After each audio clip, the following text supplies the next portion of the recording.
وقفے کے بعد کیپٹل ٹاک میں خوش آمدید. ہم بات کر رہے ہیں کہ ایک طرف کراچی میں محترمہ بینظیر بھٹو کی واپسی پر جشن کا سماں ہے اور دوسری طرف پاکستان کے قبائلی علاقوں میں اور خاص طور پہ شمالی وزیرستان میں رنج و الم کی صورتحال ہے. موت وہاں پہ رقص کر رہی ہے اور اس کا آپس میں تقابلی جائزہ ہم کر رہے ہیں کہ کیا شمالی وزیرستان کی صورتحال پاکستان کی داخلی سیاست پر منفی اثرات مرتب کرے گی یا نہیں.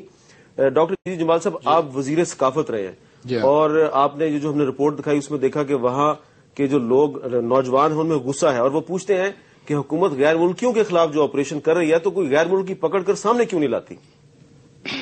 یہ بالکل آپ نے صحیح کہا. اور یہ جو لڑکا ہے یہ جب وہ یہ بات آپ سے کر رہا تھا اس سے فیل ہو رہا تھا کہ اگر آپ اس کو دیکھیں کہ اس کو خود بھی سمجھ نہیں آ رہی تھی اور یہ میجورٹی کا ہے کہ یہ سینس لیس وار ہو گئی ہے. اور یعنی اور جو لڑ بھی رہے ہیں دونوں طرف سے وہ کون کس کے خلاف لڑ رہا ہے. دونوں طرف مسلمان آپس میں بھائی وغیرہ. تو اس کے یہ مزید پرابلم اور ان کو یہ سمجھ نہیں آ رہی کہ کیوں یہ اس قسم کے سویلینز ہیں ان کو ان چیزوں کا سمجھ بھی نہیں ہے کہ بھئی یہ کیا وجہ ہو رہا ہے کس طرح ہوا.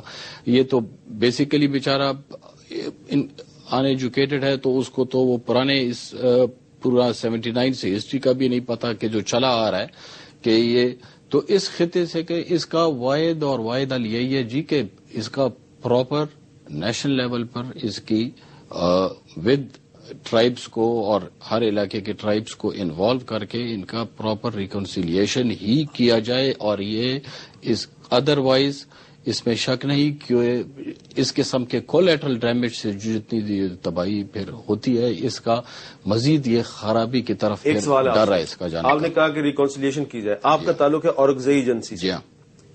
جی صاحب یہ بتائیں ہر جگہ پہ فوج ہے اورکزئی میں فوج نہیں ہے وہ آپ کا علاقہ ہے اس کی کیا وجہ ہے؟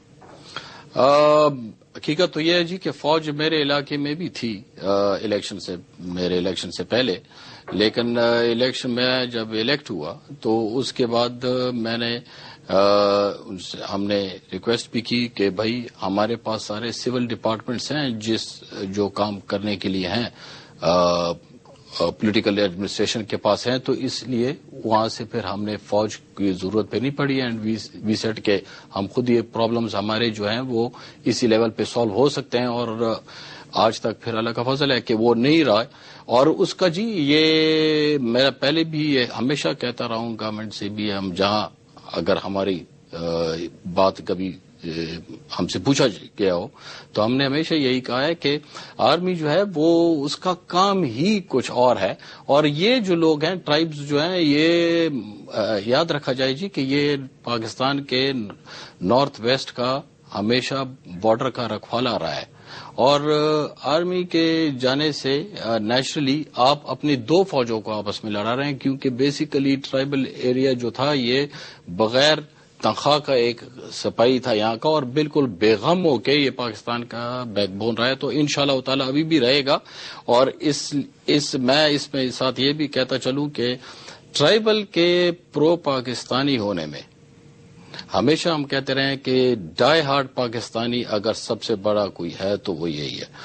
حقیقت ہے آپ اگر اتنے عرصے جو گڑبڑ چلی آ رہی ہے اور جو ابھی آپ نے فلم دکھایا ہے اگر یہ اس سے تو بہت ہی چھوٹا وہ کچھ بھی نہیں تھا فلم جب آپ لوگوں نے وہ کراچی میں یا کہیں کا دکھایا تھا تو بالکل آگ بگولا لوگ اٹھ رہے تھے ایز ایف کہ اگر کچھ اور ہو گیا تو کچھ اور ہی کہیں گے. لیکن آپ نے کبھی بھی ٹرائبل کو اینٹی پاکستان کی بات آپ نے کبھی نہیں سنا. اس نے پھر بھی نہیں کہا. عمران آپ نے دیکھا کہ خود ہی مثال پیش کر دی انہوں نے کہ ان کی جو ایجنسی ہے ٹرائبل ایجنسی اورکزئی وہاں پہ فوج نہیں ہے پھر بھی وہاں پہ امن ہے. تو اب آپ پچھلے دنوں دلی گئے ہوئے تھے وہاں پہ فلوریڈا کا گورنر جو جارج ڈبلیو بش کا بھائی ہے اس سے آپ کی اس سلسلے میں بات چیت ہوئی ہے تو کیا آپ اس کو سمجھانے میں کوئی کامیاب ہوئے کہ بھائی یہ جو جنگ آپ یہاں میں شروع کروائی ہوئی ہے اس سے ان کے خلاف نفرت بڑھ رہی ہے کم نہیں ہو رہی؟ لیکن پہلے میں ڈاکٹر صاحب کی بات بڑی دھیمی بات کی ہے انہوں نے. میں ذرا آپ کو کھل کے ذرا بات کرتا ہوں. یہ وہ قبائلی علاقہ ہے جنہوں نے کہا نا وفادار پاکستانی انہوں نے ایک پاکستان کا روپیہ خرچ نہیں ہوا یہ سارا بارڈر کنٹرول کرنے میں. ہمیں 65 وار میں، 71 میں، 48 ہمیں کبھی ضرورت نہیں پڑی اس علاقے کی فکر کرنے کے لیے، کیونکہ جس طرح میں نے کہا کم از کم 10 لاکھ مسلح لوگ ہیں آپ کے پاس جن کو آپ کو کوئی پیسہ نہیں دینا پڑتا. یہ آپ کا بہت بڑا اثاثہ ہے. یہ جو آج آزاد کشمیر آزاد ہے، ہم سب کو پھر سے میں اپنے لوگوں کو، پاکستانیوں کو بتانا چاہتا ہوں، یہ وزیرستان کے لوگوں کی قربانیوں کی وجہ سے ہے. انہوں نے اپنی جان کی قربانیاں دی آزاد کشمیر آزاد کروانے میں. اور وہ لوگوں کے اوپر آج جو کیا جا رہا ہے ہیلی کاپٹر گن شپ سے، F-16 سے، مجھے پاکستانی ہوتے ہوئے شرم آتی ہے. اور ان کا قصور صرف یہ ہے کہ وہ غلام نہیں بن سکتے. جس طرح یہ اس ملک کی قیادت وفادار غلاموں کے ہاتھ میں ہے، یہ غلام ہیں سارے. اس میں مجھے بتائیں پاکستان کو کیا فائدہ ہو رہا ہے؟ یہ جو لڑائی ہو رہی ہے، مجھے ایک فائدہ بتائیں پاکستان کو کیا ہو رہا ہے؟ امریکہ کی لڑائی، اپنی فوج کو اپنے لوگوں کے اوپر بمباری کروا رہے ہیں آپ.